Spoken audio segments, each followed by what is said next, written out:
વિંછિયામાં કોળી સંમેલન યોજાયા બાદ કોળી આગેવાનોએ હવે કલેક્ટરને આવેદનપત્ર આપ્યું છે। કલેક્ટરને આવેદનપત્ર આપી કોળી આગેવાનોનું સરકારને અલ્ટિમેટમ। વિંછિયા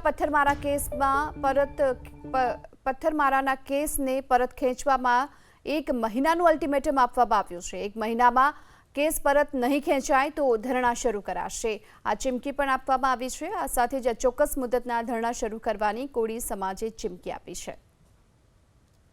1 મહિનાની અંદર અમારી જે મુખ્ય માંગણીઓ છે એ સ્વીકારવામાં આવે, અન્યથા ગાંધી ચિંધ્યા માર્ગે રાજકોટ ખાતે કલેક્ટર કચેરીએ અમે ધરણા પ્રદર્શન ઉતરવા માટેનો અમારો આખું વ્યૂહરચના છે। કારણ કે આવડી મોટી વસ્તી હોય અને આટલી બધી જનમેદની થઈ હોય અને છતાં જો હજી સરકારના પેટમાં પાણી ન હલતું હોય તો ક્યાંક ને ક્યાંક એવું લાગે છે કોળી અને ઠાકોર સમાજના જે આટલો બધો જન સમર્થન મળે છે પણ ક્યાંક ને ક્યાંક હજી પણ સરકાર બેરી અને મૂંગી થઈ હોય। જો અવાજ ન પહોંચ્યો હોય તો અમે લેટર દ્વારા પણ અમે અવાજ પહોંચાડવાનો પ્રયત્ન કરીએ છીએ।